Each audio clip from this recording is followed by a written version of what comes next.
programa es muy interesante y que podemos dialogar, si se vale, y que llamen por favor para esto. Claro que sí, les encargo aquí el número, miren, échenos un telefonazo al 656-632-0860, porque traemos un par de temas muy buenos. Ya sabe que aquí en su programa de Orgullosamente Juarenses, pues platicamos de historia y de sucesos que pasan aquí en nuestra querida Paso del Norte, ahora Ciudad Juárez, que es uno de los temas. Tengo aquí el ingeniero Antonio León, bienvenido.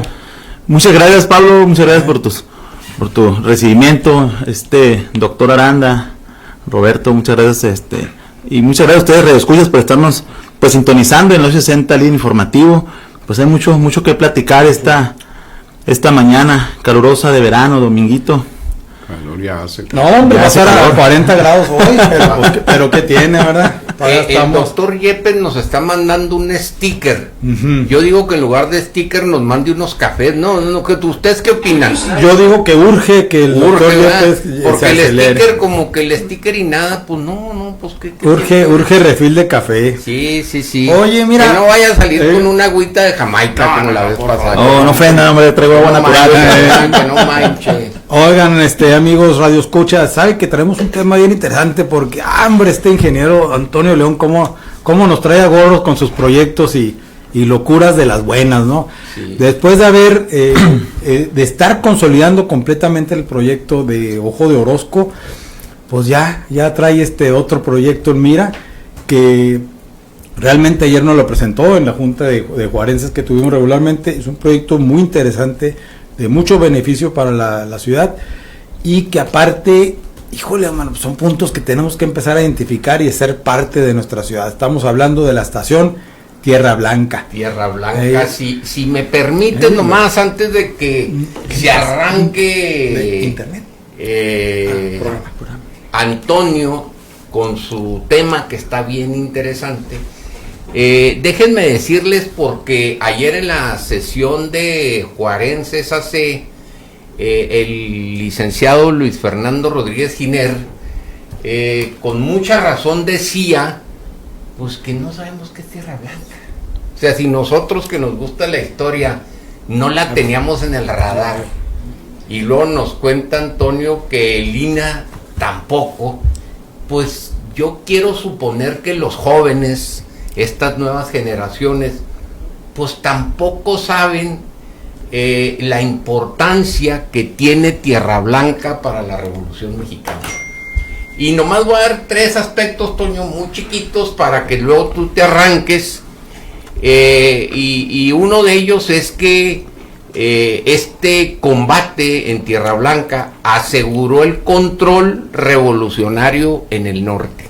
Nada más.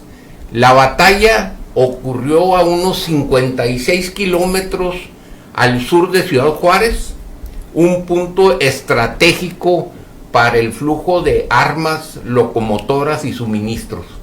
La victoria de Pancho Villa permitió expulsar a los federales de la región y consolidar la frontera como un territorio constitucionalista. Esto fue clave para sostener la revolución en sus primeras etapas.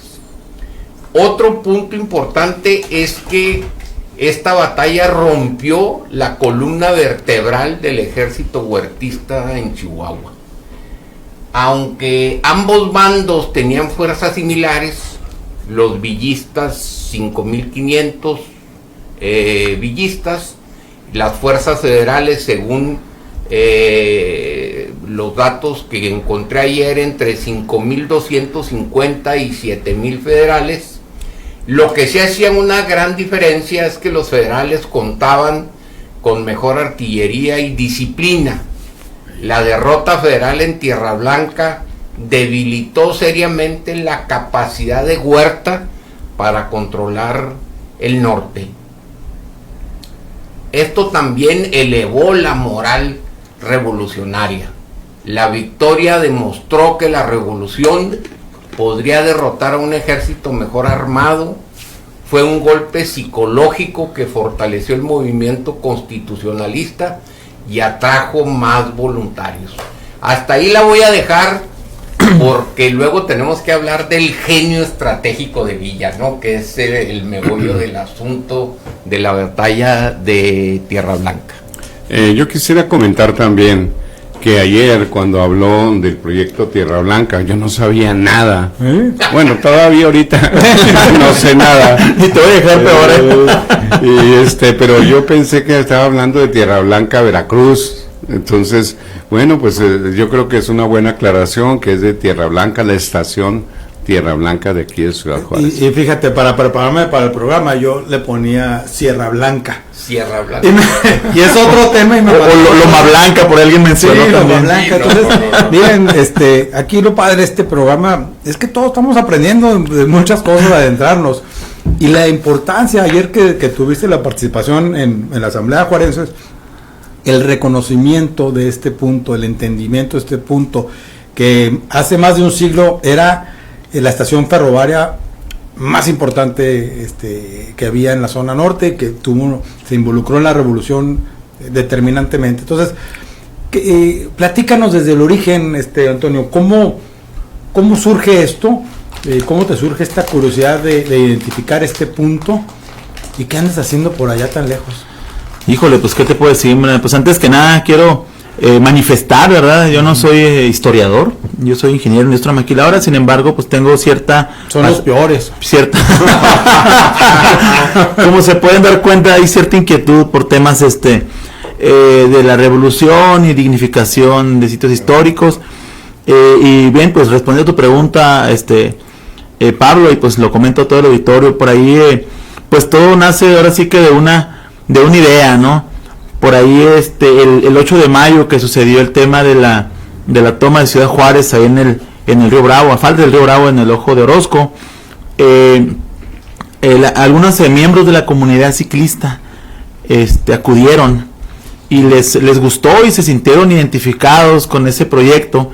Entonces, por ahí alguien levantó la mano y dijeron, pues ya existe Tierra Blanca, échense el Antonio León. Y ahí vamos. Gerardo Pizaña es el coordinador de algunos grupos ciclistas, y tengo que reconocerle que finalmente fue quien yo ya tenía un poco de conocimiento, sin embargo él fue el que me motivó un poquito más. Fuimos al área de Tierra Blanca. Son rutas ciclistas naturales. Son rutas ciclistas, así es, corren paralela, pues ellos corren paralelos a la vía del ferrocarril. A nuestro público, para que se vayan ubicando, ¿por dónde queda esa estación? La estación Tierra Blanca está justamente a 1 kilómetro al suroriente de Ciudad Universitaria, pegado a las vías del ferrocarril.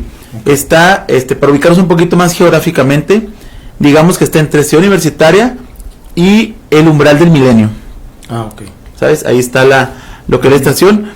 Actualmente la ex estación Tierra Blanca, pues son vestigios de lo que en alguna vez pues fue la estación. Sin embargo, al acudir al sitio, pues yo lo miré con los ojos de oportunidad, dado que el tema pues de la estación está ahora sí que abrazado por el vandalismo, el graffiti. Adentro tiene animalitos muertos, tiene llantas quemadas, pues es un basurero clandestino, y los ciclistas lo utilizan como un referente. Entonces ya platicando con el ciclista y ya mirando la situación, pues dije, ¿sabes qué? Yo vi una oportunidad y yo creo que es un tema para trabajarlo, pero no lo puedo hacer yo solo. Entonces, pues en primera instancia, pues apoyándome con la comunidad de ciclistas para la realización de esta actividad, y que para ellos sea un epicentro, un referente ya de ciclismo. Ahorita lo toman como, vamos a salir de Tierra Blanca, pero que en mi mente, yo, pues en mi imaginación dije, bueno, que sea oficialmente una estación un referente y una salida, ¿no? Una salida de ciclistas. Fíjate que en ese punto hablando, tuvimos en la semana la presentación del ingeniero Jorge Urías con su libro de Chupacabras, y que explica la historia, y es parte importante de la carrera del Chupacabras, de 100 kilómetros o 120, no sé, la identificación de puntos, y cada punto tiene un nombre para poderlo ubicar, ¿verdad? Obviamente dentro de la carrera, y luego son nombres que ya quedan y perduran. Entonces ahorita que mencionas que para los ciclistas hablar de la estación Tierra Blanca como punto reconocible, pues es donde empieza la labor, ¿no? De que no nomás sea un punto, ahora que sigue, ¿no? Exactamente. Fíjate que ayer decía Luis Fernando, y creo que tú también lo comentaste, Antonio, que todavía hay vestigios de cartuchos, de impactos en las paredes de lo que queda de lo que fue la estación Tierra Blanca, de esta batalla tan decisiva para Francisco Villa. Y yo quiero centrarme un poquito para que sobre todo los jóvenes o la gente que no sepa, igual que nosotros, ¿verdad? Que nos agarraste fuera de onda, ¿por qué es tan decisiva para Francisco Villa la batalla de Tierra Blanca? Primero, porque se mostró el genio táctico. Villa combinó movilidad, caballería y uso estratégico del ferrocarril. Antes del combate envió a Rodolfo Fierro a destruir vías férreas, obligando a los federales a detenerse y perder ventaja logística. Ayer yo estuve a punto de decir esto, pero no estaba seguro.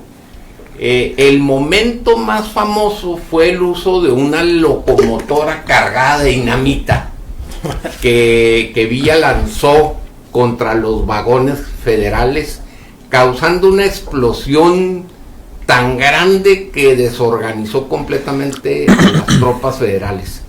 Este acto documentado fue decisivo para el colapso de las fuerzas federales.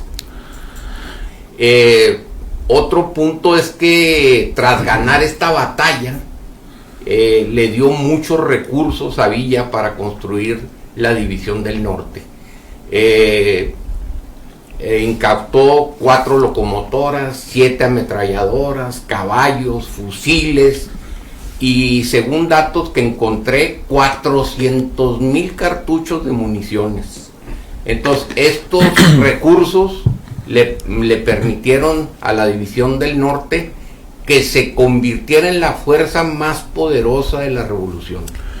Y por último, la victoria de Tierra Blanca transformó a Pancho Villa de un jefe regional a una figura nacional. Su prestigio militar creció y su influencia política se expandió rápidamente. Decía Fernando que fue un antes y un después, ¿verdad? Que la batalla de... Así es, pero quisiera, ahorita que estás tomando el tema de la batalla, yo quería empezar, pero ahorita regreso a lo que viene siendo lo físico, la estación. No. Fíjate que nos vamos a ir un poquito más atrás de la batalla, vamos a irnos a una epopeya, cuando Menelao y Agamenón van a Troya en busca de Helena, que estaba pues por allá. Pues ahí está la película Odisea. La Odisea, ¿no? Por cierto, salió negra no. De veras. Sí. Bien, en la epopeya, fíjense, manifiesta, ¿no? Que van los hermanos Menelao, Agamenón y según el libro de hay un libro, duran como 6 años, me parece, estando ahí intentando brincar las murallas de Troya y no lo logran. Están por allá adentro bien atrincherados los hermanos, ¿no? Paris y Héctor, hijos de Príamo. Entonces hay una estratagema que utilizan, que es utilizar hacer un caballo de madera, y dentro del caballo pues los militares escondidos, ¿no? Esconden los barcos por ahí en algún sitio, y posteriormente vienen los troyanos, ¿no? Y pues piensan que ya ganamos, ¿no? Y que los dioses nos entregaron este caballo en fe o no qué sé yo. Y el estratagema es que introducen el caballo con los militares, ¿no? Dentro de las murallas, y pues en la noche, ¿no? Salen los militares y pues toman Troya.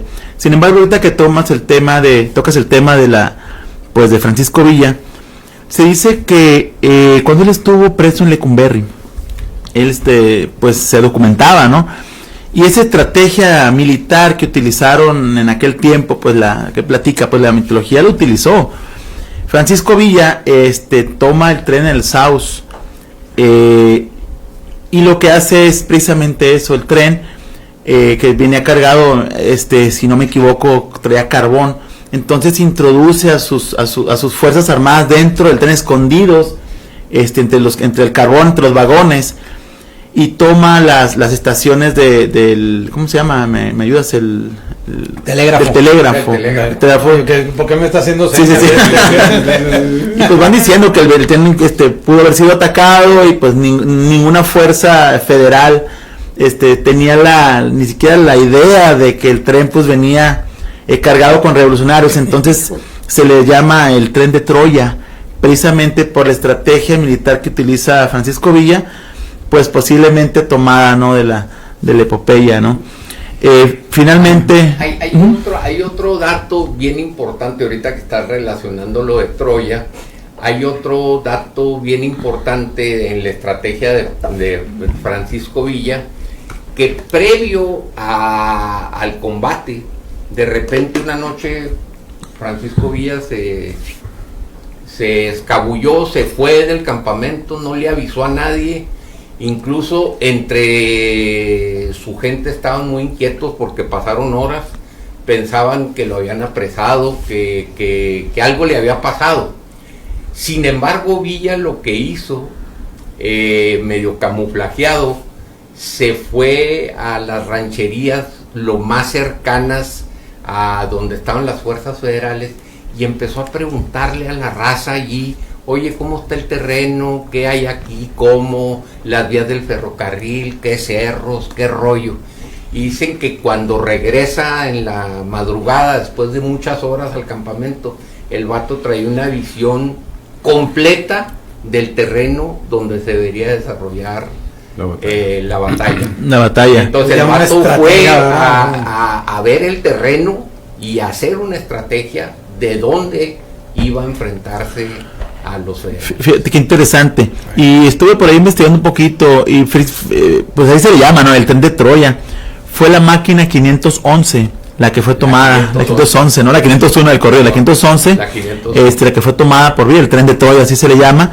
Y pues esto deriva en una batalla, ¿no?, la batalla de Tierra Blanca, del 22 al 25 de noviembre de 1913, donde pues las fuerzas leales a Victoriano Huerta, su general principal era José Inés Salazar, y pues las fuerzas de Francisco Villa, que es su principal general, ¿no?, Rodolfo Fierro. Estuve por ahí mirando algunos datos, pudieran ser pues variar, ¿no?, pero los datos que encontré fueron que en esa batalla sucedieron alrededor de 2,000 bajas.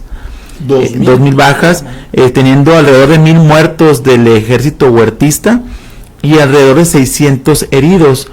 Y por parte del ejército villista encontré unos datos de 300 muertos, así es, y 200 heridos. Entonces pues fue así, como dicen la palabra, asimétrica, no fue muy pues muy evidente, ¿no?, el triunfo de Villa. Y lo que bien mencionas ahorita, se dice que los huertistas llevaban ventaja, llevaban mejores armas. Sin embargo, la estrategia que tomaron los revolucionarios pues fue contundente. El hecho, Rodolfo Fierro tenía conocimiento, de sonorense, ¿no?, y había tenido conocimiento, creo que trabajó en algo de ferrocarril, y pues la estrategia que utilizó de llenar el vagón de dinamita y órale, ahí les va, ¿verdad? Sí, dicen que Rodolfo Fierro, pues días previos, Villa lo mandó a dinamitar y a desmantelar vías del ferrocarril.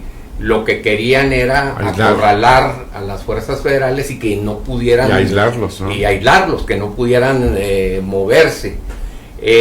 También hay un dato muy chistoso, porque todos sabemos que Rodolfo Fierro pues era un vato muy violento, ¿no?, muy brutal en hacer sus trabajos, y entonces dice que estuvo colocando dinamita y la fregada para destruir las vías del ferrocarril, y que al amanecer previo a este combate, pues que el estruendo de dinamitar las vías fue tan grande que se escuchó en todo ese valle, y entonces que lo llamaron el trueno del desierto. Ándale, qué buen dato, Que esa Trueno del Desierto fue la señal de que los federales quedaban aislados y sin escape.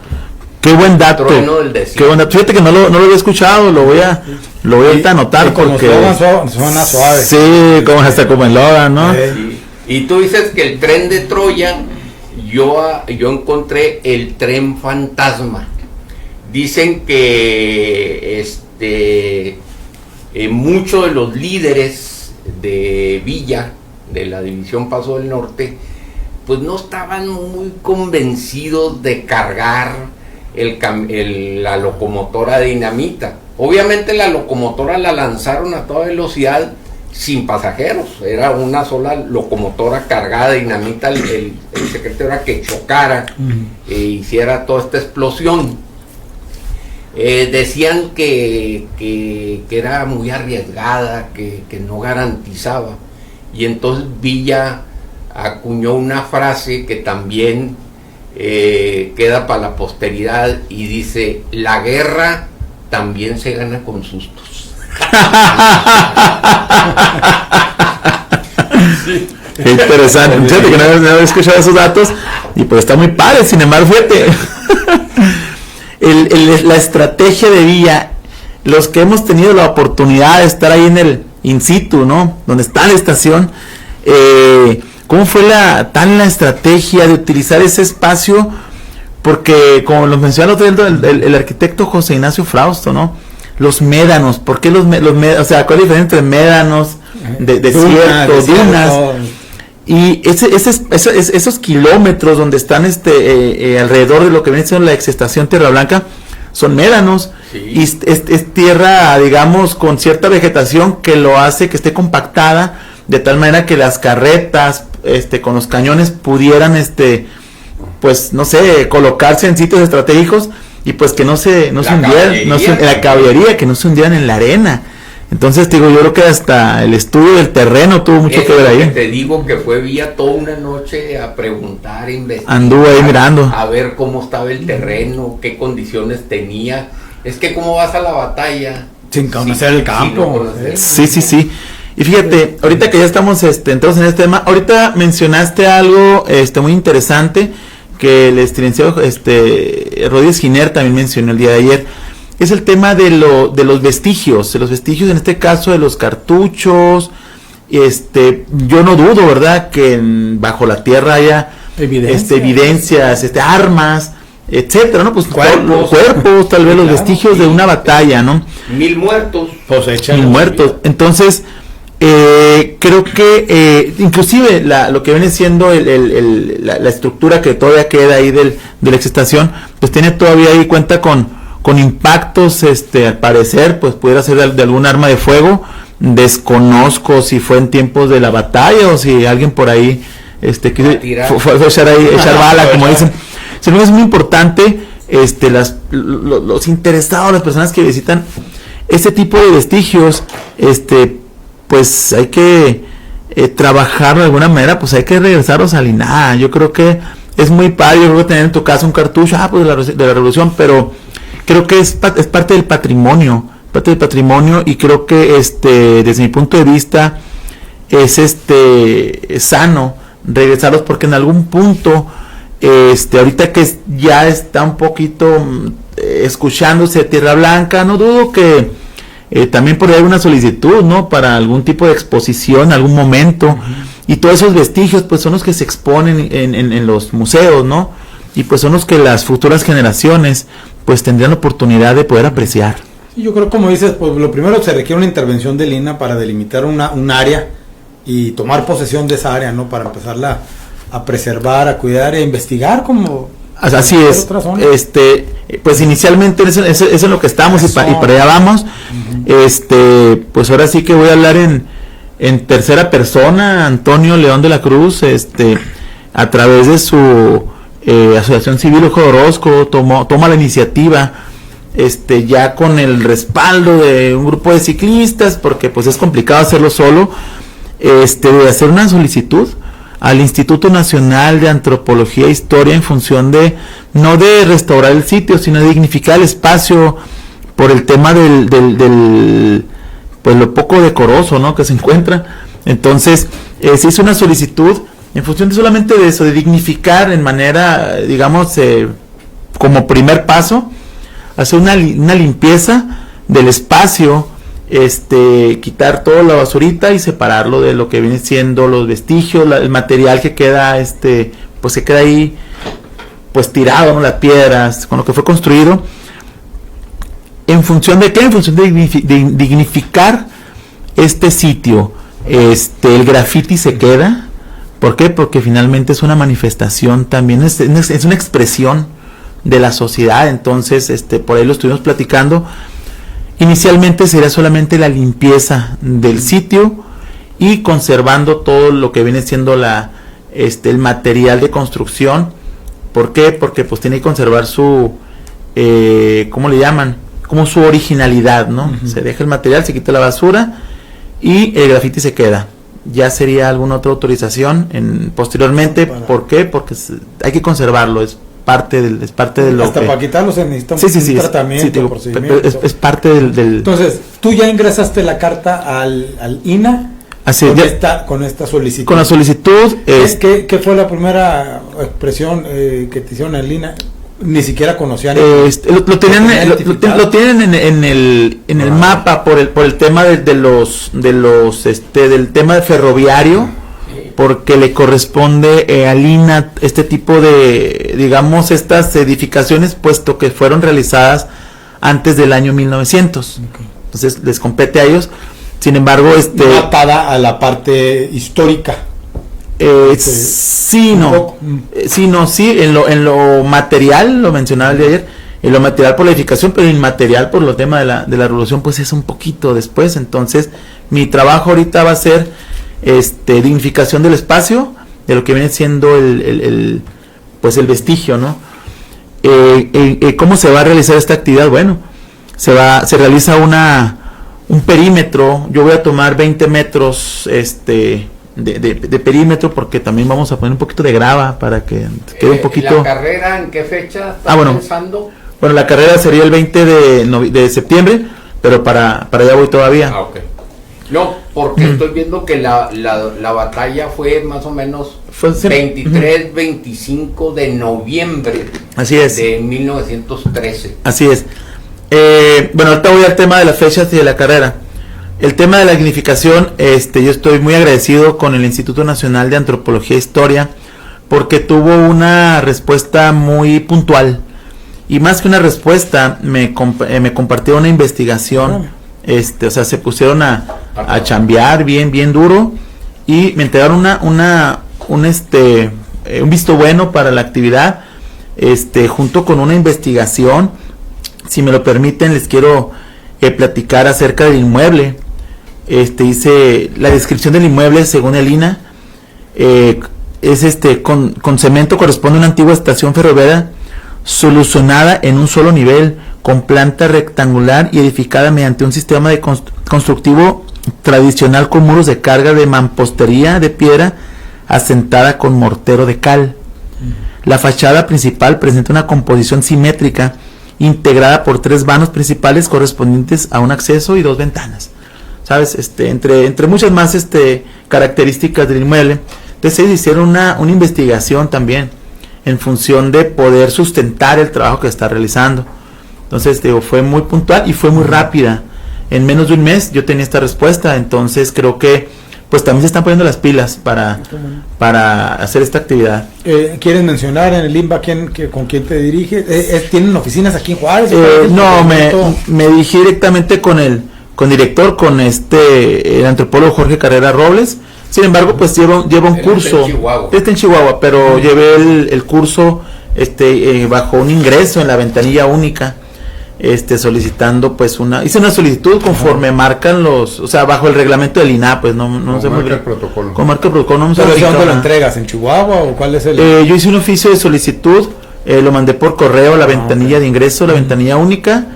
Al siguiente día, 2 días después, me respondieron con una fecha de respuesta muy puntuales en sus fechas y muy rápido. Entonces creo que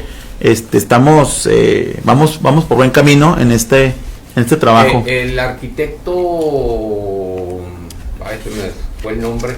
Es el antropólogo Jorge Carrera Robles, Sí, director del Instituto de Línea Chihuahua. Jorge Carrera.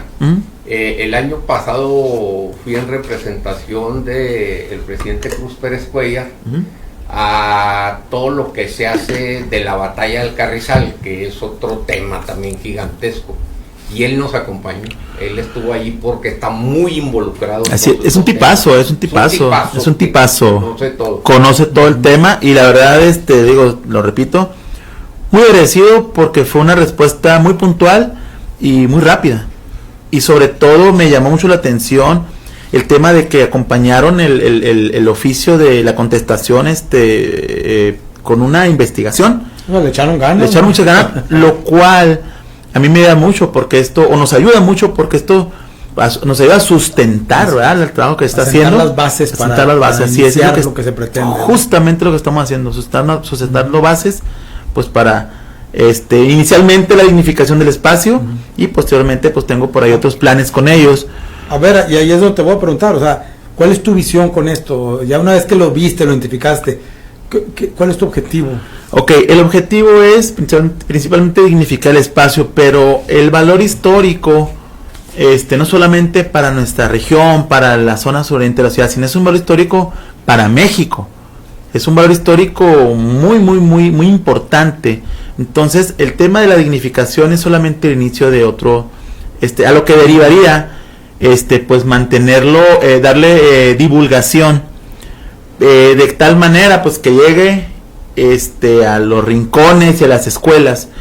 ¿De qué manera es el plan de hacer esta divulgación? Bueno, aquí vamos a entrar a otro tema. Ahora, fíjate, es bien importante lo que acabas de preguntar tú, Pablo, porque a veces no tenemos la conciencia de lo que Juárez ha representado para México.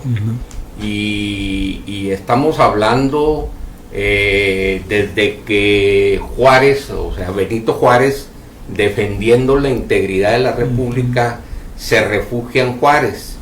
Estamos hablando de la toma de Juárez, donde se firman los tratados de paz y que Porfirio Díaz se va al exilio. Y estamos hablando de esta batalla tan importante de Tierra Blanca, y les voy a compartir el mensaje que Villa envió a Ciudad Juárez, y lo envió a través del telégrafo. Horas antes del combate, Villa mandó un telegrama a todos los simpatizantes en Ciudad Juárez y les dijo: hoy peleamos por ustedes, si ganamos, la frontera será libre. El mensaje se difundió entre toda la población, que pasó la noche esperando noticias.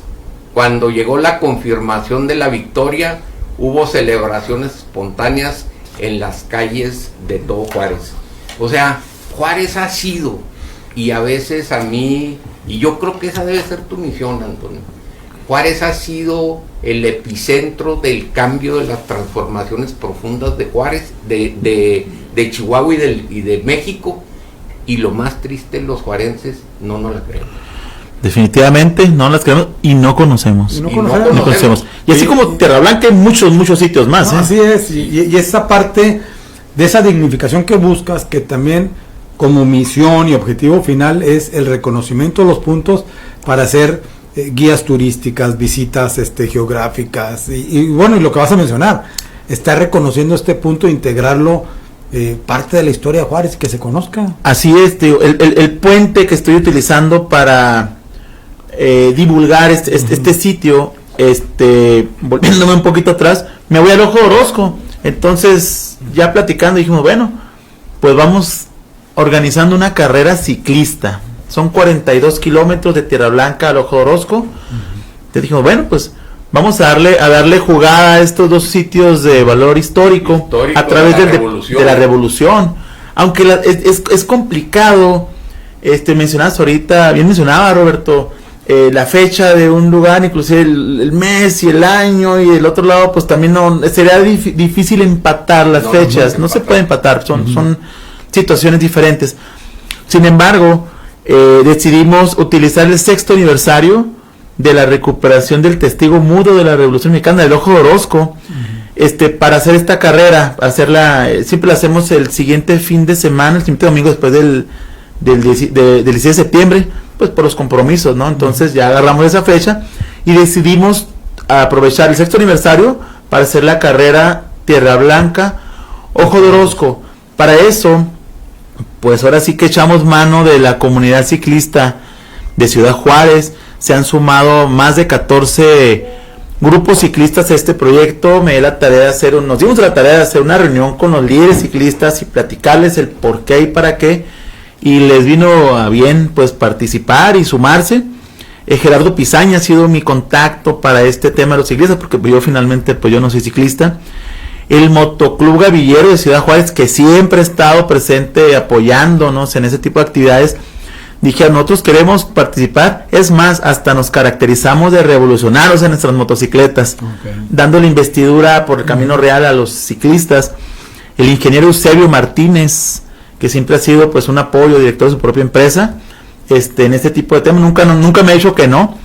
Lorenzo Ponce es un ingeniero que trabaja junto conmigo y se ha sumado, le ha sido mi concejal en todos estos temas. Hay un empresario transportista de Grupo Médano, el ingeniero Raúl Rodríguez, dijo, yo me sumo con los botes de basura para los puntos de hidratación para que no quede basura después de la carrera. Es más, dice, yo pongo un tráiler para que sea la barredora de los ciclistas. Si alguien se queda, yo le echo el tráiler y me lo llevo. Grupo Médano se suma. Entonces, ¿cómo se va construyendo, no? Les platico esto. Y pues finalmente, pues Antonio León como coordinador de todo este proyecto, respaldado pues con las autoridades, porque finalmente pues no nada se hace fuera de ahora las el autoridades. proyecto es Tierra Blanca terminando en Orozco o al revés. No, es Tierra Blanca por todo lo que viene siendo, no ven al inicio, es inicio final. Sí. Tierra Blanca por lo que viene siendo las terracería. Ellos tienen sus propias rutas, cruzan la carretera panamericana por unos túneles que hay y llegan al kilómetro, la salida, bueno, donde empieza el Camino Real, no me acuerdo el kilómetro. Está la glorieta. Donde está la glorieta, ahí sería un apoyo de tránsito para el cruce de la avenida y un abanderamiento por parte de tránsito, por parte de los motociclistas. Por todo el Camino Real. Por todo el Camino Real hasta Ojo de Orozco. Ese sería el trayecto. ¿Cuántos kilómetros son? Son 42 kilómetros en total. Ah, ok. Es Pues que para por los el Camino ciclistas Real bajas y entras al Ojo de Orozco. Así es, pero la bajada es lo de menos, la subida es ahí. Oiga, bueno, vamos a interrumpir para irnos un comercial. ¿Cómo son gachos? Nadie nos habló porque todos se quedaron, órale, con Estación Tierra Blanca. Es una nueva carta en la historia de Juárez para muchos, ¿verdad? Así es. Entonces vamos a un corte comercial y ahorita regresamos. Adelante. No todo es malo bajo el sol. Si es usted juarense por nacimiento o adopción, siéntase orgullosamente juarense.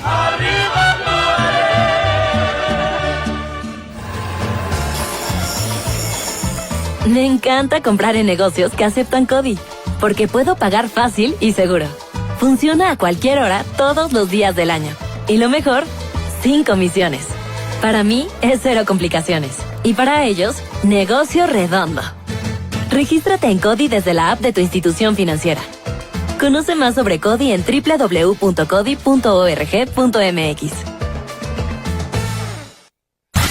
Dígalo, su voz cuenta. 860, líder informativo.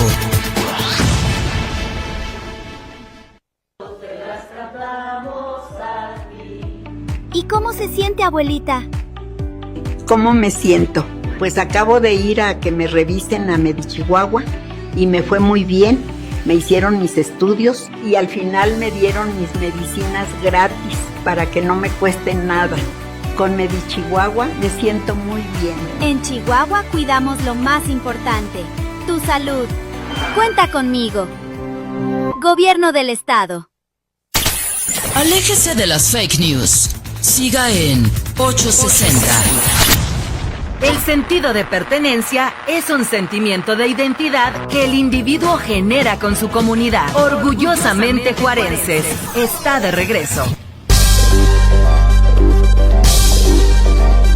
Bueno, muchísimas gracias por seguir Muchas gracias por seguir acompañándonos. Tenemos una llamada telefónica, adelante. Sí, buenos días. Sí, buenos días. Buenos días, nomás les hablaba un poquito fuera del tema, ¿dónde se pueden conseguir los libros de ustedes? Los libros de nosotros, mire, ahí en Facebook, si quiere contácteme y ya me acerco yo ahí para coordinarme y ahí obsequiarle uno. Bueno, sí. ¿Cuál es su nombre? O déjele aquí el teléfono Pero, ¿cómo se llama la página? A la página Somos Orgullosamente Juarenses en Facebook, ahí para que también nos siga. No. Bueno. Ándele, ahí, por ahí contácteme con mucho gusto. Lo felicito por su programa. Ándele, muchísimas gracias. Bueno, Toño, pues seguimos con esta segunda locura hermosa que has tenido con esta ciudad, porque... ¡Segunda! Sí, alguien lo tenía que hacer. Sí. Bueno, tienes muchas, pero esta, que inicias un proceso y aparte que traes la experiencia de Ojo Orozco. Yo creo que estas ideas se van a ir consolidando cada vez más rápido, las vas a poder ir presentando y vamos a ir pudiendo unir esa parte. Y ahorita lo que mencionaba Roberto se me hace bien interesante, porque no nada más es la historia, cuando lo metes con la parte deportiva, se hace una conexión en la que al final de cuentas, si lo que queremos es que la gente conozca, identifique estos puntos, y luego ya le metes deporte, suma, ¿no? Sí, es la manera en que se está construyendo este proyecto, a través de los sitios de valor histórico, pero en conjunto con el deporte. Y hay un tema muy importante que no quisiera dejar pasar, es el tema en lo que viene siendo la carrera. Estuve leyendo un libro Cielo de Metrallas, de Galindo se llama, se pide el escritor. El tema de la mujer, creo que es un tema muy importante, el tema de mujer en la Revolución Mexicana, pues la verdad es, pero ¿cuántos nombres conocemos de mujeres? ¿O cuántas mujeres conocemos? Y creo que yo quiero aprovechar esta carrera para, al menos en el inicio de la carrera, tener al menos a dos personas, la maestra Iliana López Rico, quien ha sido la que ha caracterizado a la Adela Velarde Pérez, a la Adelita, la maestra en los últimos 6 años, ha sido un brazo fuerte a mi lado, representando a la mujer. La maestra Minerva Perea, que ha sido la coronela. Entonces, voy a empezar aunado este tema de la carrera, de Tierra Blanca, también la mujer no ha sido muy reconocida, entonces vamos a darle un poquito de jugada y estamos un poquito ahí también, digo un poquito, ¿verdad? Pero es un poquito muy sin mujer en la revolución. Sí, o sea, ¿sabes? Exactamente, y ya lo hemos tocado muchas veces este tema, ¿no? La importancia de la mujer, pero siempre es esa mujer sin nombre, sin nombre, precisamente exactamente, ¿no? La Adelita, pero la ¿no? Valentina por la salsa, la Coronela por el corrido, la Adelita por la canción. Sin embargo, hay muchos nombres de mujeres que están, se nos están quedando por allá atrasaditos. Se enfrentó cuando la expedición punitiva en Elisa, Parral, con unos niños al ejército norteamericano. Pues es que hay muchas mujeres. Hay muchas mujeres, así es. Entonces, parte del proyecto, no quiero dejar pasar, mencionar el tema de la mujer, y vamos a darle un poquito, buscaremos alguna estrategia para empezar a dar a conocer nombres de mujeres que han sido acreditadas y que participaron en todos estos movimientos. ¿Por qué? Porque pues es nuestra responsabilidad reconocerlas. Y fueron parte fundamental de la revolución. Sin ellas no hay revolución. Sin mujer no hay revolución, simplemente. Sin mujer no hay revolución. Fueron unos ángeles las mujeres, sobre todo en el tema de la enfermería.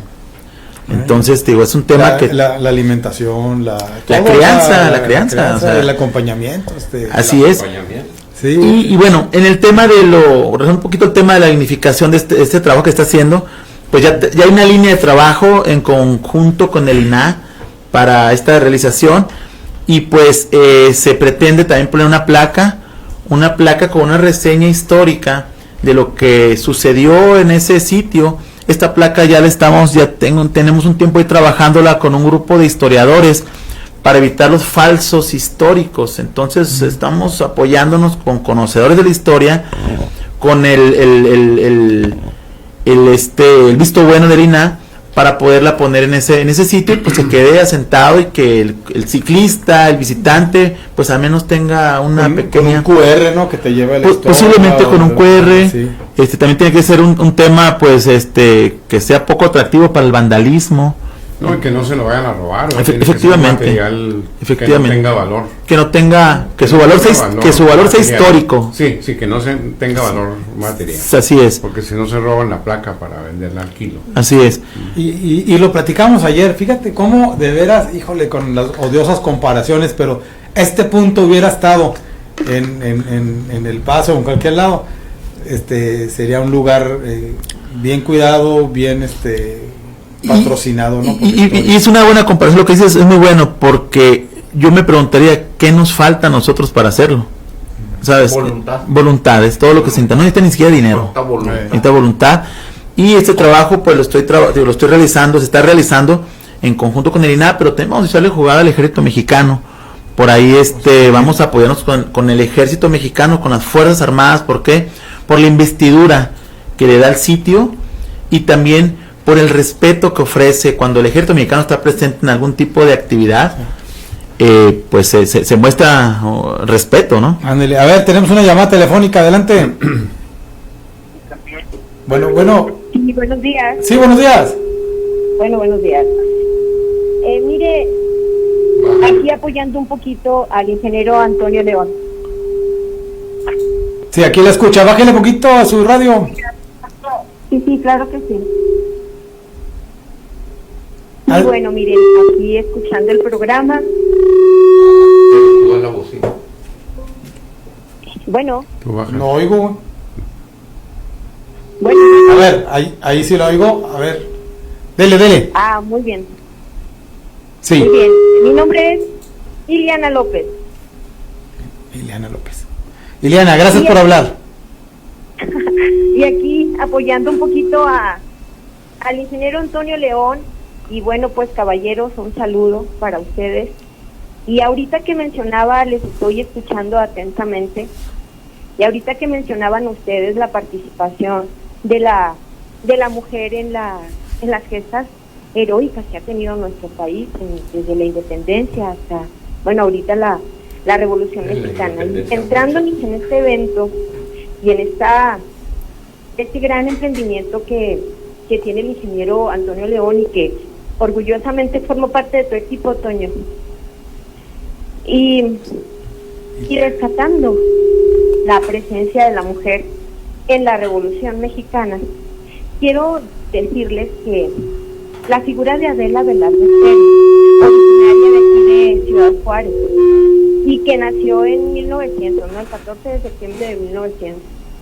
Fíjense, cuando fue la guerra, la batalla de Tierra Blanca, pues ella tendría 13 años, aún no se involucraba en la revolución, pero sin duda alguna, este hecho fue de gran influencia para ella y para muchas mujeres, como dijo ahorita el ingeniero León, muchas enfermeras. El contexto de Ciudad Juárez en aquellos años, hablaban ahorita ustedes de los muertos, el contexto era agrio, ¿no? Era, en el libro que mencionó Antonio León, relata Alberto Galindo, relata cómo Adelita niña observaba las calles sangrientas de Ciudad Juárez, el entorno sangriento de Ciudad Juárez. Y Adelita, pues, originaria o siendo parte de una familia, pues, de una familia de comerciantes, no dejaba de observar, de leer y de escuchar las voces de otras mujeres que de una manera intelectual y de una manera muy pero determinante se involucraron en la Revolución Mexicana. La intención, y me parece muy digna la intención y muy valiente y muy justa y muy oportuna del ingeniero León, de visibilizar, por lo menos en nuestro Juárez, como ahorita todos lo dijeron ustedes, caballeros, Juárez ha sido bien importante para México, y visibilizar la participación de la mujer, qué gran trascendencia qué gran trascendencia. Yo he comentado con el ingeniero León estas características de la mujer del norte que se ven, se cristalizan en la figura de Adelita Velarde Pérez, de empatía, de lealtad, de nobleza, de generosidad, porque siempre se sube a un ferrocarril, a un vagón de trenes y entrega su vida por los soldados caídos y los soldados caídos contras y de los villistas que ella seguía Villa Carranza, ¿no? Entonces, sí, definitivamente es un honor y es un orgullo y una gran responsabilidad para mí representar a Adela Velarde Pérez en este evento y en este rescate que ha hecho el ingeniero León del Ojo de Orozco y ahora de Tierra Blanca. He tenido la gran satisfacción, gracias Toño, esta gran pasión de escribir poemas y de escribir cuentos y de escribir relatos a partir de hechos históricos e investigados de Adela Velarde Pérez. Yo pues no dejo de brindarle mi admiración a Antonio León y de reconocer el trabajo que ustedes están haciendo. Qué bien que sigan estos programas. Muchas gracias. Pues quedo a la orden. No, muchísimas gracias. Qué bonita llamada, qué refrescante. Muchas gracias, maestro, por sus bonitas palabras. La única diferencia, maestra, es que le echó muchas flores a Antonio León. Yo me las merezco. No creo que merezca tanto. Mientras no seas en pasushi. Unas flores sí, pero no, tiene razón. O sea, la verdad, el trabajo es que no lo hace cualquiera. O sea, la verdad, no. Cualquiera lo puede imaginar, pero el picar piedra, el mandar cartas, el ir para acá, el gastar recursos propios, tiempo el enfrentar propio. A veces fracasos, porque ¿cuántos obstáculos, Toño? Todos. Híjole, pues Todos, Toño. Empezando con el tiempo, ¿cuánto tiempo ha estado la estación con ahí? mis amigos. Empezando con los amigos de Juarenses. No, realmente yo lo hago con mucho corazón y con mucho gusto, y la verdad es que también no estoy solo, la realización de actividades, aventarse al hombro un trabajo de esta magnitud, que, o sea, trabajar con instituciones, con el INAH, con el Ejército Mexicano, cómo no, también habrá quien no le parece, ¿verdad? Habrá quien dice yo lo vi primero, habrá quien dice pues a ti qué, entonces pues ese tipo de cuestiones pues uno se lo tiene que echar a la bolsa, ¿no? Yo ahí, Toño, sí quiero reconocer tu talento para contagiar, para transmitir estas ideas que te nacen, porque se requiere un talento, vender la idea, porque partes de una idea en la que empiezas a transmitirla, a poner la semillita en cada uno. Habrá en gente que crezca esa semilla y en gente que no, pero obviamente crece porque tienes los resultados, ya lo vimos con Ojo de Orozco, y aquí ya traes un borlote, ya traes a más de 400 ciclistas, así es, más de 400 ciclistas de Juárez, El Paso, por ahí unos grupos que vienen de Krill, de Parral, de Chihuahua, entonces pues parece que más que una carrera hacer un movimiento histórico revolucionario, otra revolución. El hecho de pertenecer a Juarenses también te da un recap, porque en este programa llegamos a un número incontable, no sabemos cuántos cuentas a partir de ahorita, de difusión y todo, y creo que tienes a Juarenses de tu lado. Efectivamente, no estoy solo.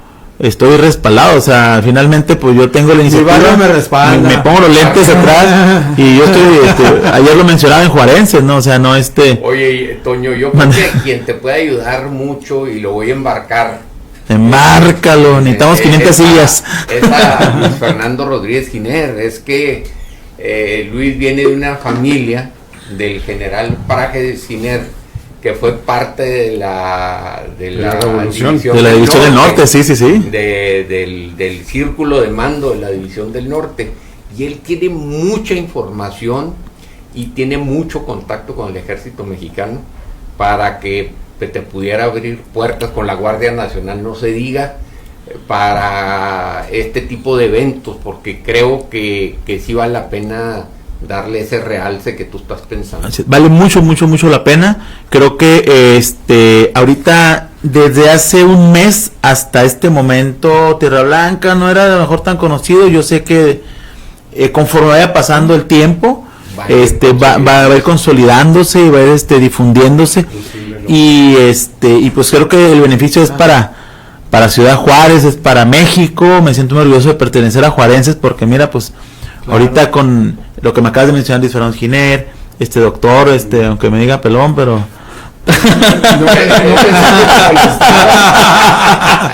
Oye, les voy a compartir una anécdota a propósito de los días previos a la batalla, porque es una anécdota que no sé si es cierto, pero está muy botana. Ahorita les decía que previo a la batalla Villa se perdió, ¿no? Para ir a recorrer el terreno y ver cómo estaba todo el rollo allí. Dice esto que encontré, que Villa se acercó demasiado a una posición federal oculta, ¿no? del ejército federal, y que un francotirador pues vio al jinete, no identificó quién era, pero le lanza un disparo y la bala le rozó el sombrero. Dicen que hay el rozón de bala, rozón del sombrero. Dice que Villa iba en su caballo, el famoso Siete Leguas. Estas son versiones orales, por eso les digo, no sé si son ciertas o no. Entonces dicen que intuitivamente el caballo saltó hacia atrás sin que Villa lo ordenara, evitando que el segundo disparo, porque no nomás fueron varios, el segundo disparo pues le pegara realmente a Villa. Entonces dicen que Villa después solía decir que su caballo, el Siete Leguas, tenía más instinto de guerra que muchos de sus generales. Ándele. Ese era el que estaba. Hijo, de historias a ver, ya ves, muchas, el caballo, ¿no? ese del Siete Leguas, sí, es muy famoso, ¿no? Tiene hasta su corrido. Tiene su corrido. Tiene su corrido, sí. Bueno, y fíjate, es aquí, una anécdota nomás. Adentrándome también al tema, porque parte de lo interesante de poner un tema sobre la mesa, pues empiezan a salir muchos, ¿no? Así es, sí, sí. Ya hablamos del involucramiento de la mujer en la revolución, ya estamos hablando de Villa, de la importancia de esta estación. Y ahorita que me pongo a pensar, porque también hay mucha gente olvidada de la revolución de la estación y que tenían un papel determinante, los telegrafistas. O sea, el telegrafista de cada estación, antes no había WhatsApp, no había teléfono. Era el WhatsApp de antes. Era el WhatsApp de antes, entonces eran posiciones claves completamente para comunicar vía clave Morse, donde se compartían todos los mensajes, ¿no? Entonces el telegrafista de cada estación era la figura. El éxito de Villa fue las locomotoras y el telégrafo. Y el telégrafo. Y entonces muchas veces era primero cooptar al telegrafista, obligarlo a fingir que siga comunicando. O sea, hay toda una historia alrededor de muchos telegrafistas. Eso, y en la Segunda Guerra Mundial también. Sí, era todo. En la Primera Guerra Mundial, sí. Que era el WhatsApp de ahorita, ¿no? Entonces, identificar a estos personajes, te abre la puerta, ¿no? Sí, a conocer más. Este tema, así como muchos, derivan muchos historias entre que fue cierto o no cierto, ¿verdad? Pero bueno, así es. Mito o leyenda, dice la maestra. Leyenda. Pues eso es lo que tenemos ahorita, con la dignificación de Tierra Blanca, con una carrera ciclista, la carrera Ojo de Orozco, se va a llamar, Tierra Blanca, Ojo de Orozco, con un poquito de la dignificación del tema de la mujer. Y bien, pues finalmente, pues con esto concluiría yo mi participación. Creo que hay mucha chamba por hacer, hay muchos sitios en Ciudad Juárez, lo mencionabas ahorita, Roberto. Ciudad Juárez es el epicentro de movimiento, en este caso que se trabaja con el tema, estoy trabajando con el tema de la revolución. Hay mucha tela de donde cortar. Entonces yo estoy muy agradecido con las instituciones, porque siempre he tenido la puerta abierta, siempre que me he acercado nunca he encontrado un no. Entonces yo pues no me queda más que invitar, ¿no?, a aquellas personas que tienen alguna inquietud o tienen algún trabajo por ahí inconcluso. En mi experiencia, pues ha sido muy grata, puesto que he tenido pues ahora sí que un gobierno, a cualquier institución que me ha acercado, pues he tenido un gobierno de puertas abiertas. Entonces, pues no me queda más que invitarlos a que no se queden con las ganas. No, pues muy bueno. Entonces ya está organizada la carrera, ya ahí va. La carrera está organizada. ¿Las fechas otra vez? Sí, la carrera es el día 20 de septiembre, arranca a las 7 de la mañana en la estación Tierra Blanca. Estamos trabajando a ver si podemos dar el inicio con el silbido del tren. De cualquier manera estarían ahí dando el silbido unos transportes de Grupo Médano con sus silbidos de los trailers, ¿no? Sí. Para arrancar la carrera. Tenemos contabilizados un promedio de 500 ciclistas hasta el momento. Hasta la semana pasada eran 500 ciclistas, y pues bueno, seguro un gran éxito. Y pues ahora sí que... ¿Tiempo del recorrido, Toño? Son 2 horas. 2 horas. 2 horas, y pues ya iba la barredora del Grupo Médano ahí recogiendo los que se queden. Los que se queden tirados, así es. Bueno, pues yo creo que hay que recordarle al doctor Yepes que ya se está tardando mucho con esos cafés. Va a recorrer todo el tiempo y vamos a darle 5 minutos ya. ¿Tanto? Sí, ya. No, fíjate, y ahorita, bueno, ya para cerrar con Tierra Blanca, porque estoy viendo, o sea, las locomotoras de ese tiempo, que era la parte fundamental, ¿no?, del transporte de armas, de personal, de todo. Estamos hablando que eran máquinas de vapor que quemaban carbón, pero también traen agua, porque eran de vapor. El secreto de las estaciones a cada 50 kilómetros era abastecerse de agua. De agua. Porque necesitaban el agua para generar el vapor, para que la máquina... Así es, y eran los 50, 60 kilómetros que rendía los tanques que llevaban de agua. Exacto. Y entonces eran los puntos de las estaciones para abastecer. Ahora abastece de agua en el desierto, pues así más. Y de carbón. Y de carbón, ¿no? Entonces toda una logística, todo está las maquinarias. Así es. Fíjate que, bueno, regresando un poquito, hay muchas estaciones aquí. Por ejemplo, está Tierra Blanca, está El Salado, está acá en Samalayuca, estación Lucero. Y son hay muchas estaciones. Cada 50 kilómetros hay una. Sí, hay bastantes.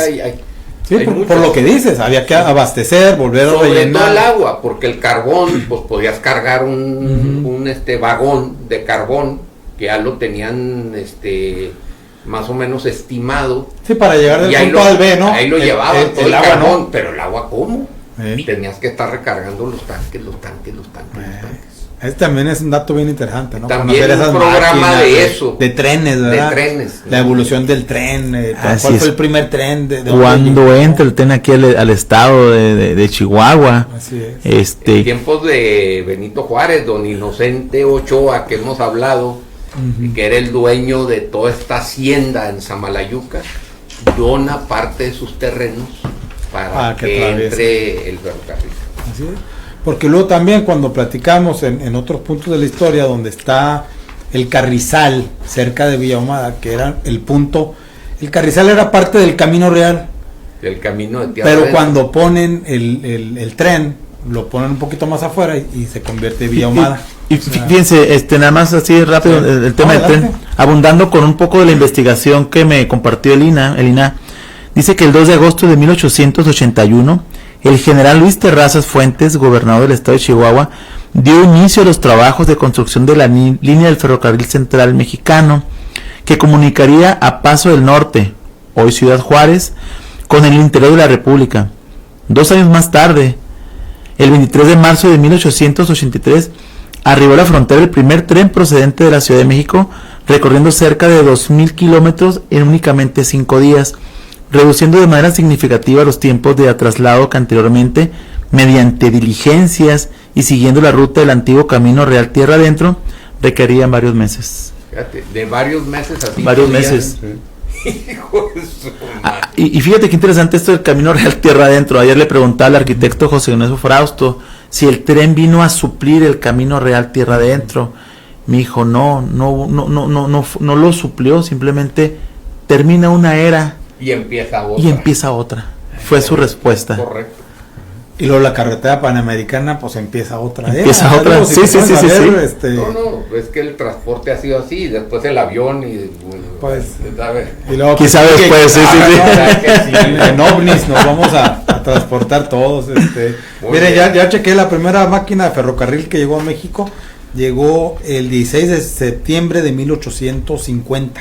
1850. Y nomás recorría 11 kilómetros, tenía para eso. Pues sí, nomás esos días sabía, güey. Pues adentro de Chapultepec, dando la vuelta. Pues muy interesante el tema del ferrocarril.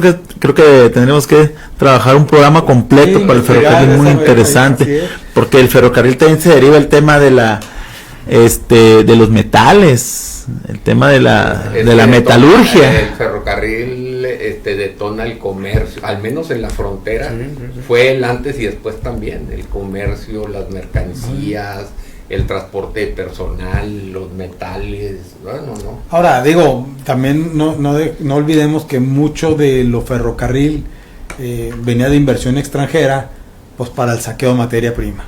O sea, el ferrocarril venía para conectar sierras y todo eso, para estar sacando madera, para estar sacando todo. Entonces, pues era el comercio. Era el comercio, ¿verdad? El comercio que había existido desde los españoles, desde Santa Fe hasta la Ciudad de México, que era el camino de sí.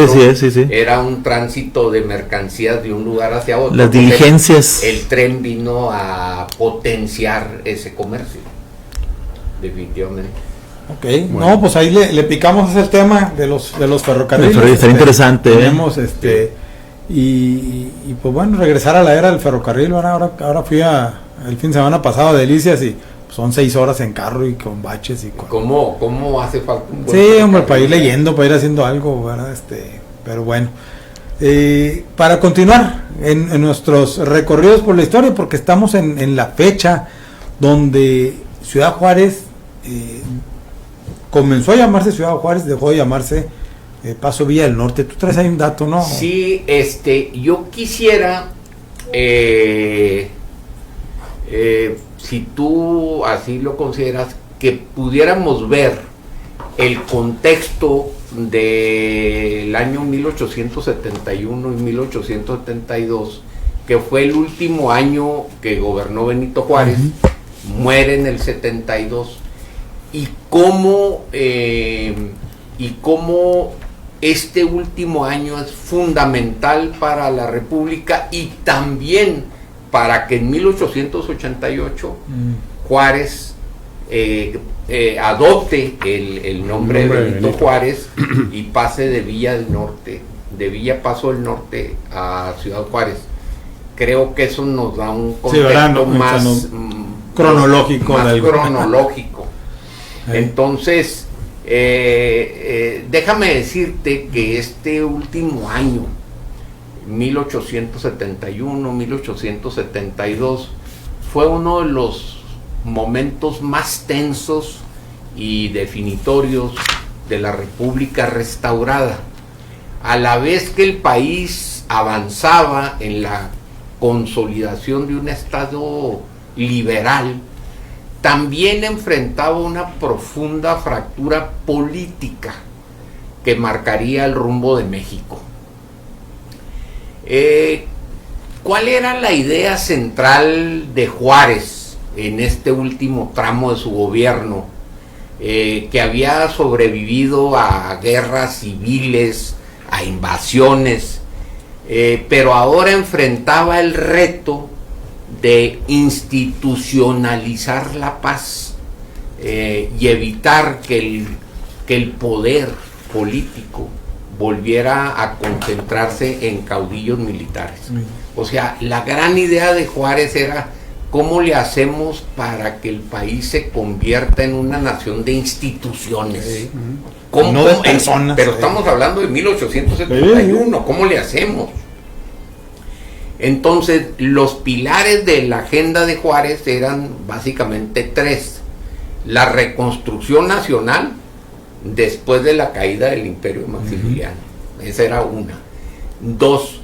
La aplicación estricta de la Constitución de 1857 y las leyes de reforma para consolidar un Estado laico y una reforma profunda, hacendaria y educativa para estabilizar las finanzas y modernizar a la sociedad. Pero ¿qué pasa en el 71? Pues en el 71 hay elecciones, en 1871 hay elecciones en México. Para presidente. Para presidente de la República. Y entonces en esa elección del 71, Juárez busca nuevamente reelegirse. Entonces ya hay mucha bronca entre los liberales mexicanos. Competían contra Juárez, pues Sebastián Lerdo de Tejada y Porfirio Díaz, como lo decías tú ahorita.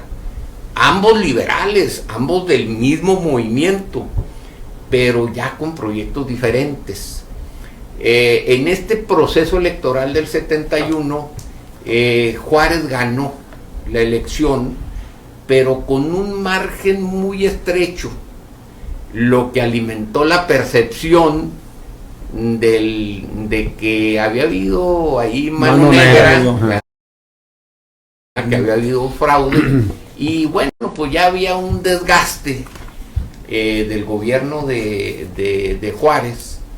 Y entonces, en noviembre del 71, Porfirio Díaz lanza el famoso Plan de la Noria, que tú decías ahorita, desconociendo, básicamente tenía muchos puntos, pero lo central del Plan de la Noria era que desconocía la reelección de Juárez y defendía el principio de no reelección, porque los liberales encabezaban ese principio de la no reelección, Porfirio Díaz, ¿no?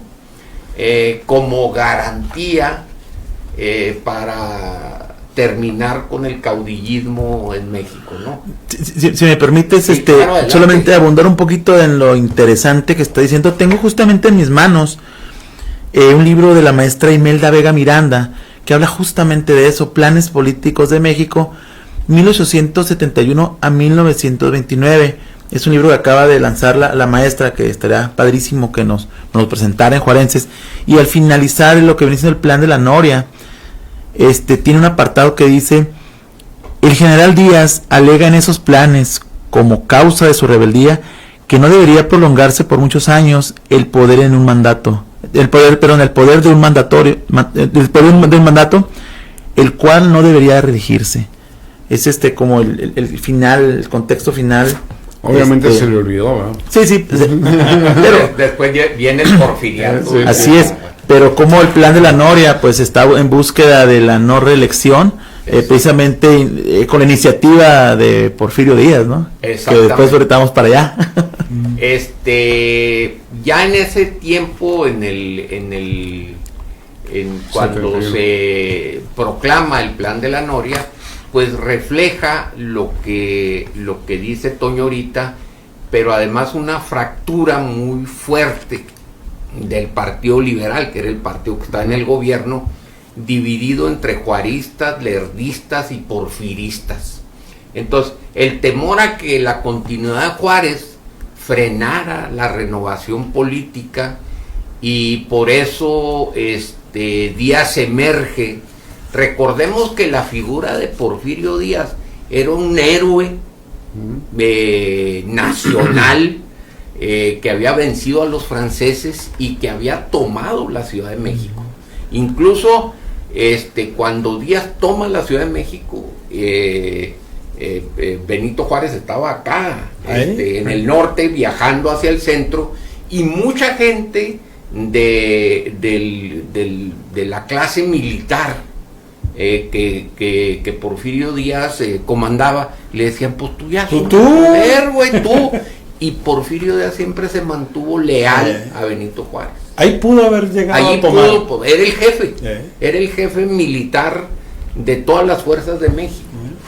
Pero el cuate siempre respetó la investidura de Juárez. Pero ya en este tiempo ya mostraba rebeldía. Ya mostraba rebeldía, porque en toda la nación pues había tensiones, ¿no? Inestabilidad política, aunque los conservadores habían perdido fuerza, pues ahí estaban picando piedra, había grupos armados, había resistencias en algunas localidades, y pues tenían miedo que se fueran consolidando, ¿no? Aunque estaban ya muy mermados. Y luego, con el paso de los años, con 3 años de guerra y reelecciones consecutivas, pues también había un desgaste en el liderazgo de Juárez, ¿no? Era un desgaste natural. Y luego la centralización del poder. Juárez impulsó reformas para fortalecer el poder ejecutivo, lo que generó críticas dentro de su propio liberalismo. No le quedaba otra. O sea, con guerras, desmadres en las regiones, una crisis económica recurrente. O sea, tienes que tener mano dura y tienes que centralizar el poder. Digo, yo creo, no le quedaba otra. Crisis económica, pues el país reconstruyéndose, las finanzas públicas frágiles, una infraestructura totalmente dañada por tantas guerras. Pues, o sea, no estaba así como que chido estamos, ¿no? Estábamos de la fregada. Aún así, hay que recordarle a los jóvenes, a estas nuevas generaciones, que Juárez tenía una voluntad férrea. Y entonces él estaba en lo suyo, la educación laica y positivista. Fundó la Escuela Nacional Preparatoria y fortaleció la Biblioteca Nacional. Y luego hizo reformas fiscales y reducción del ejército. Eso está bien importante. El vato reduce el ejército. A eso le pegó a Porfirio Díaz. Reduce el ejército para estabilizar el gasto público. Es que toda la lana se iba al ejército. Y para quitarle protagonismo. Entonces el vato les quita la lana al ejército, pero al mismo tiempo, con las leyes de reforma, le quita todo el poder a la iglesia. 2 poderes que no está fácil, ¿eh? Un solo güey lo hizo. No, está cabrón. Y luego la consolidación del Estado laico, ¿verdad? O sea, la continuación de la desamortización y limitación del poder clerical. Entonces, pues, no. Este es el entorno del último año de gobierno antes de su muerte. O sea, y todo en Juárez. Y todo, o sea, digo, ya estaba en México. ¿Por qué es tan significativo? Bueno, nomás quiero decirles que Juárez muere el 18 de julio de 1872. ¿Qué pasa con la muerte de Juárez? Bueno, pues de entrada desactivó el conflicto político, ¿no? Ya no había pleito. Ya no había Benito Juárez. Ya no había Benito Juárez. Eso le abre la puerta a Sebastián Lerdo de Tejada, que era ministro de la Suprema Corte. Y recordemos que en aquellos años la Constitución establecía que si moría el presidente, en automático subía el presidente de la Suprema Corte. Entonces Sebastián Lerdo de Tejada asume la presidencia, y como dijiste ahorita, eso marcó una era en México, la del liberalismo heroico de la Reforma y la defensa de la República, con un liberalismo que transitaba a la institucionalidad, que era el sueño de Juárez, ¿verdad? Pero que se logra cuando muere, que no lo vio, pues dejó todos los cimientos para que esto en los siguientes años pudiera cristalizarse, ¿no? Entonces yo ya hablé demasiado, güey. No, es que hiciste el recorrido cronológico. Para llegar, entender, porque ahorita en estas fechas suceden varias cosas. Estamos hablando del aniversario luctuoso de Benito Juárez y de pasar de Villa Paso del Norte a Ciudad Juárez en 1888, ¿no? Así es. Entonces, pues toda esta parte pues es contexto. Y fíjate que una reflexión que pudiéramos hacer para las nuevas generaciones de la importancia de este último año de gobierno de Juárez es que la idea central de toda la lucha de Juárez es que la ley estuviera por encima de los caudillos, los intereses personales y las ambiciones del poder. Esa era la idea central, ¿no? Y decirles a las nuevas generaciones que la libertad no se hereda, se construye. Ándale, o sea, eso. Cada época tiene su propio plan de la noria, sus propios conflictos, sus propios líderes que se enfrentan por el rumbo del país. Lo que define a una nación no es que existan diferencias, sino es cómo las enfrentamos. Exacto. Así es. ¿Verdad? Qué interesante. Y luego otro punto, el de la Constitución del 57. La ley es el punto de encuentro. O sea, Juárez insistió en que la Constitución debería ser el marco para resolver todos los conflictos. No porque fuera perfecta, sino porque era el único camino para evitar que México volviera otra vez al caos, ¿no? Entonces la ley por encima de cualquier cosa, ese es nuestro punto de encuentro. Y el futuro pertenece, Toño, a quienes se atreven a pensar más allá de los conflictos. Ese también es otro valor que yo digo que, al igual que en 1871, los jóvenes y la nueva generación del México de hoy necesitan entender que México requiere creatividad, diálogo, participación y valentía para defender lo que es de todos, la República, ¿no? Así es. Entonces, y no pudo haber coronado más lo que usted dijo, que la entrada del doctor Osvaldo. La entrada triunfal del doctor. La entrada triunfal. Pero algo falta, ¿no? Como que algo está a medias, ¿no? Mensajes, lo que le estoy mandando ahí ahorita. Válgame. Estoy ciertamente inquieto. Válgame, el doctor entró. Ahora, si ya nos centramos en Juárez, en 1888 es... Perdón, acabo de venir el mensaje. No, está bueno para la Sí. Doctor, llámele al presidente, por favor, hombre. No. Oye, que el mensaje es claro. Toño, bótate en mi lugar. De por los cafés. Ahí está. Muy interesante lo que estás mencionando, Roberto. Y fíjate que vuelvo un poquito al libro de la maestra Imelda Vega, Planes Políticos de México, y cómo, por ejemplo, Porfirio Díaz, el 8 de noviembre de 1871, como pues el autor, ¿no?, de este plan, y el objetivo era quitar de la silla presidencial a Benito Juárez, ¿no? Cómo se desarrolló este plan.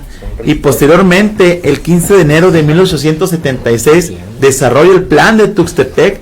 Ese es otro. Es para quitar de la silla presidencial a Sebastián Lerdo de Tejada. Entonces, este libro que recomiendo mucho, ¿verdad? Y que me gustaría que la maestra me hiciera una presentación, nos va poniendo cronológicamente cómo cada personaje de la historia de México, ¿verdad?, va realizando sus planes en función de ir quitando el que está en el poder. Entonces estaría interesante. Fíjate, algo bien interesante, porque estoy viendo que el que deseaba hacer un cambio hacía un plan, un escrito, cuál era su visión, misión y todo eso. Ya Así no lo es. vemos ahorita. Ahorita el que quiere hacer un plan en México es gritar, criticar, señalar, no proponer. Efectivamente, eran propuestas muy sustentadas. Sí. Y posteriormente, o sea, el plan de San Luis, viene continúa el plan de San Luis, con ahora Madero, ahora haciendo su plan para tumbar a Porfirio Díaz. Entonces, ¿cómo se desarrollando cada quien hace sus planificaciones? Pero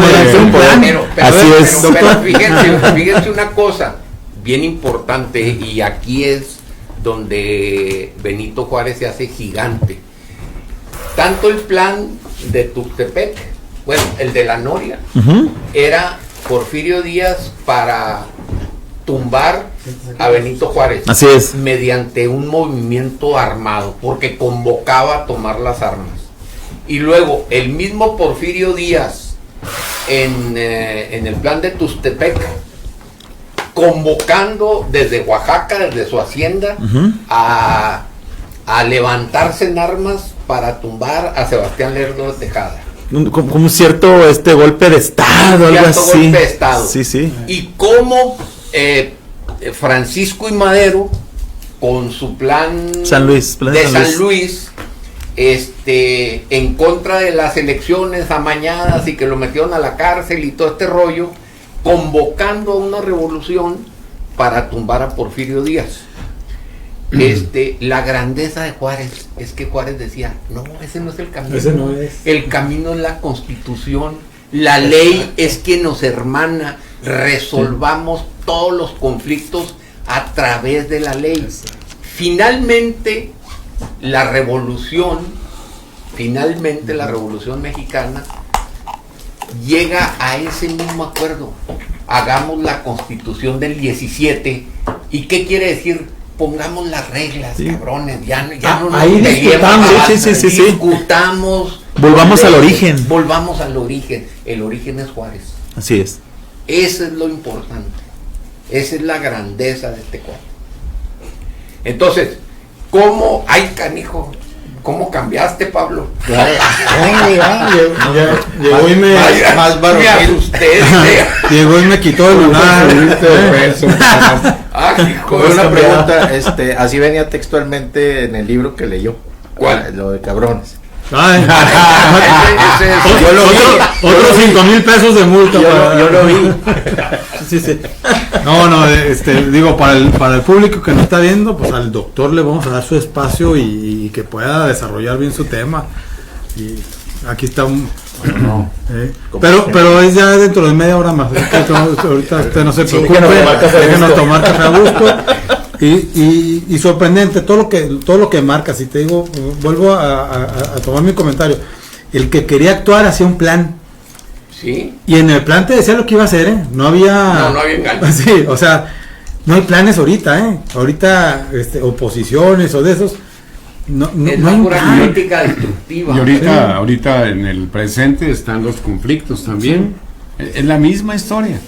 Pero no la que ahorita falta pero no la que debemos de hacer. Así es. Déjame decirte que bueno, Juárez como símbolo de la República tuvo un gran impacto en la frontera.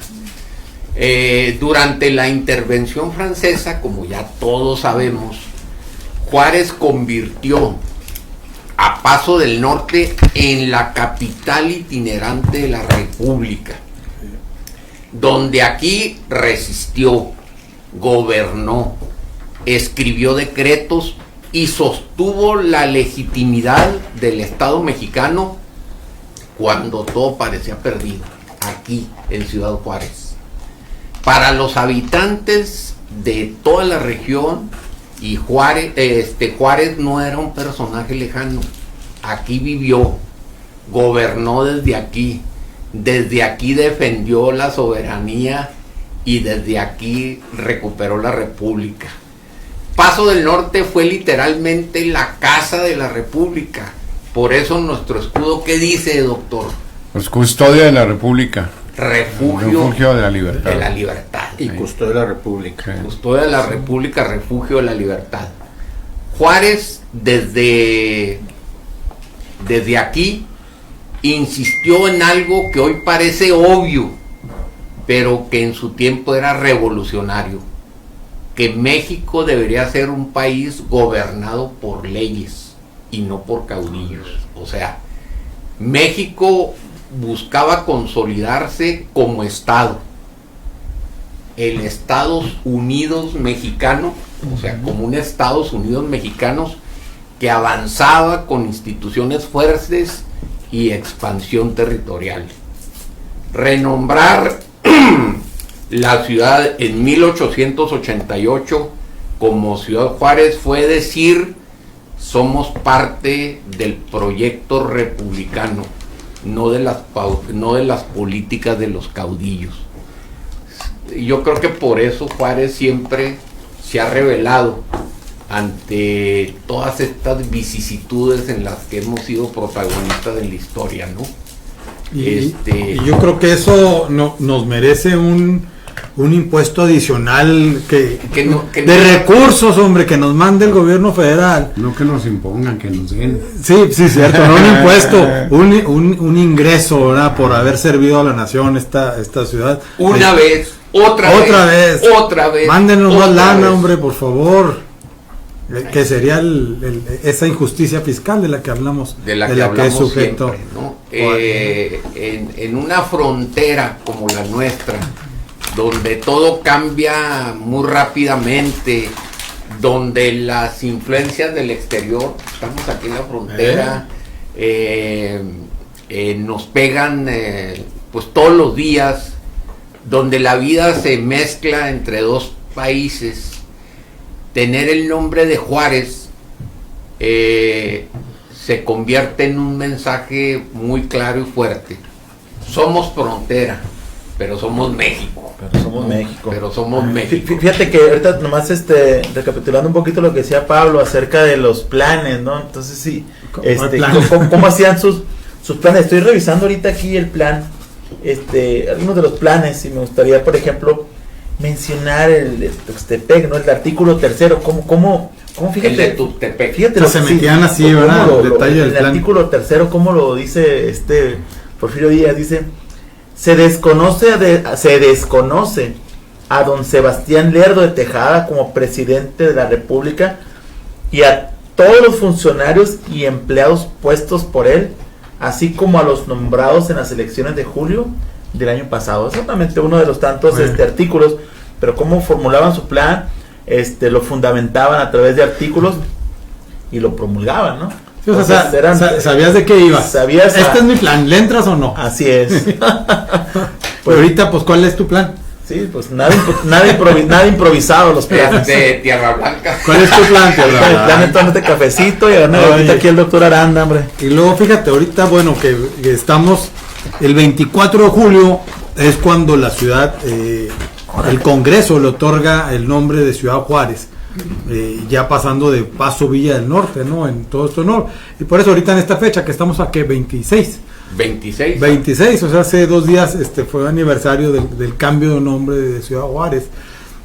Y lo que a mí me recuerda esto, ¿no? Que ni Benito Juárez era de Juárez. Entonces, toda esa gente que de repente vive aquí y le dice: ¿de dónde eres? No, yo soy de otro lado, pero eres de Juárez, ¿no? Si vives en Juárez, eres de Juárez, y al final de cuentas, ese es el mensaje que le quiero decir a la gente. Ya estás aquí en esta comunidad, eres juarense. Yo conozco gente que tiene 30, 40 años diciendo: soy de Torreón. ¿Y cómo tienes aquí? 30 años. No, güey, ya eres de Juárez, güey. En una reunión que acabo de ir hace un par de días, le preguntaban al alcalde con licencia, Cruz Pérez Cuellar, que si se consolidaba un proyecto que él anda buscando, que si gobernaría con puros juarenses. Entonces dijo: te voy a responder de una forma que no esperas. Éramos como 200 gentes. A ver, levante la mano los que son de Juárez. Y entonces levantamos la mano algunos, minoría. Levanten las manos los que viven en Juárez, pero que son de fuera. La mayoría del salón, dijo. Esa es tu respuesta. Y hay una parte que debe entender los habitantes de esta ciudad, ¿no? Y lo había visto aquí. Lo que te hace ser juarense, una persona no siempre es del lugar donde nació, sino el cariño y el compromiso y las aportaciones que hace por esta comunidad. Entonces, eso es ser juarense. Entonces, a mí me choca la gente que cuando habla: no, es que yo no soy de Juárez, soy de otro lado. Si eres de Juárez, ya estamos aquí. A los 5 años se fronteriza. Sí, le damos su pasaporte, hombre, no se preocupe. Fíjate, yo siempre trato de encontrar algún mensaje que le pudiéramos dejar o mandar a los jóvenes, porque yo no creo en que las generaciones sean unas mejores que otras, pero sí creo que últimamente, o las últimas generaciones, estamos muy desinformadas, y esa falta de información nos hace que no tengamos arraigo, que no tengamos amor por nuestra tierra, que no aprendamos a valorar lo que tenemos. Y yo creo que Juárez, o sea, Benito Juárez, representa la defensa de la dignidad en tiempos difíciles, porque si alguien se enfrentó a la adversidad, si alguien trajo la república en una diligencia peregrinando por todo el país hasta llegar a Juárez para conservar la república, hasta para llegar a Paso del Norte, fue él. Representa también la idea de que la ley y la justicia deben de guiar, incluso en la frontera más compleja como Juárez, debe de guiar nuestra actuación. O sea, nosotros debemos respetar la ley y la justicia, y que esa sea nuestra guía para resolver todos nuestros conflictos. Representa la valentía de sostener la república cuando otros querían dividirla o entregarla a otra nación. Hoy tenemos líderes que se la pasan rogándole a Trump que intervenga por favor en México y que solucione nuestros problemas. Chingado, pues quiere decir que no conocemos ni la historia, ni de dónde venimos, ni las luchas que hemos librado. Y otro, Juárez también representa la capacidad de transformar crisis en oportunidades, ¿no? Yo creo que básicamente esa es la importancia que llevemos el nombre de Juárez. Así es. Súper, pues personaje, hombre, completamente. Oiga, querido público, vamos a pasar un corte comercial y yo creo que ahí regresamos, y en lo que el doctor Yepe me manda... No me digas, le vas a dar 20 minutos. Es que trajo café. No, tenemos 15 minutos de comerciales. Entonces ahorita le damos los 5. Ahorita regresamos, adelante. No todo es malo.